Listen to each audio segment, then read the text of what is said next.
Bawat isa sa atin ay may iba't ibang kailangan sa buhay. Si Bogs, kailangang makuha ang katarungan para sa ama.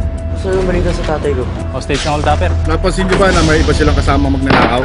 Hindi po namin nakita eh. Pero narinig ko po yung paghahatian daw nila yung pera. Hindi po kaya napunta kay Dagohoy. Ang tinig kasi ng tatay mo eh. Hindi nahanap yung 10 milyon. Isang pangyayari ang babago sa kanyang buhay. Hawak kong kapatid mo na si Ruth Manrique. Kung gusto mo bang makita ang kapatid mo, kapalit ang 30 million peso. Tinawagan ko ni pulis kanina. Inspector Daguhoy, Philippine National Police, Anti-Kidnapping.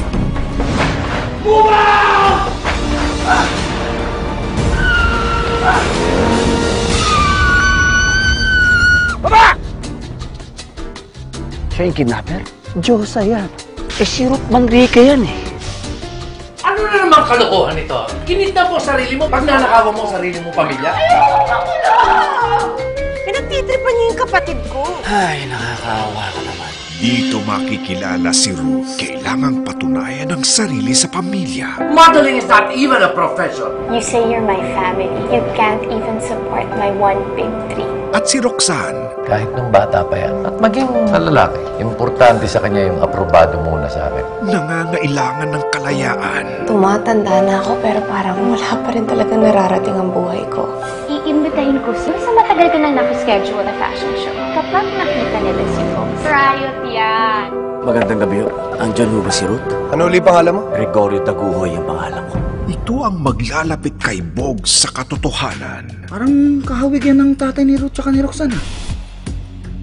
Yun ho kasing ninakaw ng mga hold-upper, hindi na ho na-recover. Ibinibintang ho sa tatay ko. Baka meron ho kayong natatandaan na pwedeng maglinis sa pangalan ng tatay ko. Gusto mo pa talagang pumunta ng New York? Pumapayag na ako. Don't go. Tagal-tagal kong inantay ito. Para naman bumagay ako sa pamilya natin. Ruth, hindi ka malang nagsabi na aalis ka na. Pangarap ko ang priority ko. Gusto ko malaman ng pamilya ko na I'm worth something. Sa pagpasok ng bagong taon, 3 sa mga pinakamalalaking pangalan ang magsasama sa isang teleserye kailangan mong tutukan. Chris Aquino, Ann Curtis at Robin Padilla.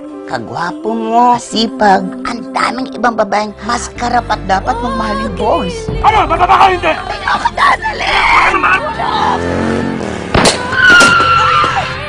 Thank you, boys. Maraming salamat talaga. Sa pag-usbong ng pag-ibig, Sandali ko palang nakakasama si Roxanne pero pakiramdam ko, kilala ko na siya.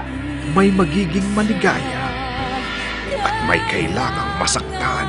Roxanne Manrique, will you marry me?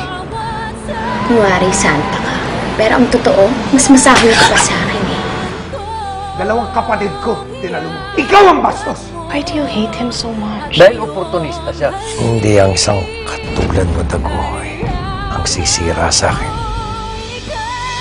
Kailangan ko'y ikaw. Sa direksyon ni na Malu Sevilla at Joyce Bernal.